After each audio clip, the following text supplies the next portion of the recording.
A very warm and happy morning to all of you. Maths is such an interesting and intriguing subject, isn't it? It is so full of calculations, derivations and conclusions.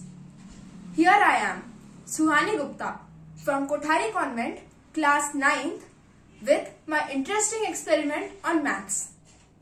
Here, my aim is to derive the formula for the volume of a sphere with the help of the formula for the volume of a pyramid. To perform this experiment, the apparatus I need is a muskmelon and a thermocol cutter or knife.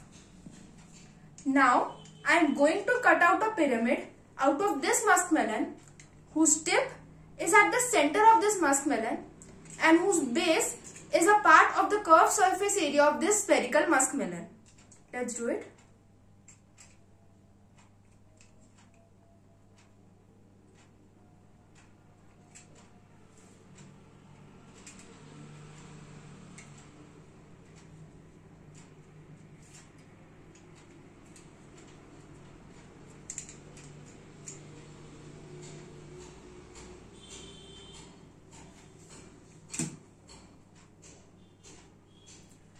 This is the pyramid I have cut. You can see. This tip was at the center of this muskmelon and this base was a part of the curved surface area of this sphere. Here I have cut only one pyramid, but this muskmelon is made up of many such pyramids. So, to find the volume of this, we need to add the volume of all such pyramids in it.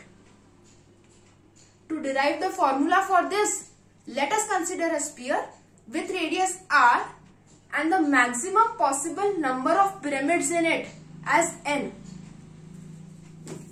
We know the volume of the pyramid is equal to 1 by 3 into area of base into height. Here I have taken the area of base as b while the height as h.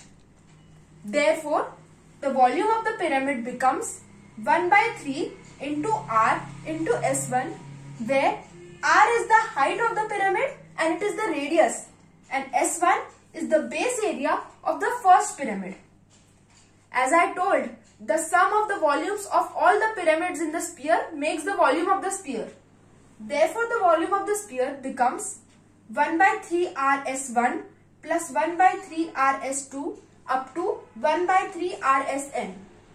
Here S2 is the base area of the second pyramid while Sn is the base area of the last pyramid, as we have taken the number of pyramids as n. Now taking 1 by 3 rs common, the volume of the sphere becomes 1 by 3 r into S1 plus S2 up to Sn. Now this is the addition of the base areas of all the pyramids that forms the surface area of the sphere. We know the formula for the surface area of the sphere is 4 pi r square. Therefore, instead of S1 plus S2 up to Sn, we will write 4 pi r square. By multiplying this, we get the volume of the sphere as 4 by 3 pi r cube. Through this, we saw that the formula for the volume of the sphere can be obtained by the formula for the volume of the pyramid. Therefore, we can conclude that the formula for the volume of the sphere is 4 by 3 pi r cube. I hope you have liked my presentation and understood my experiment clearly. Thank you.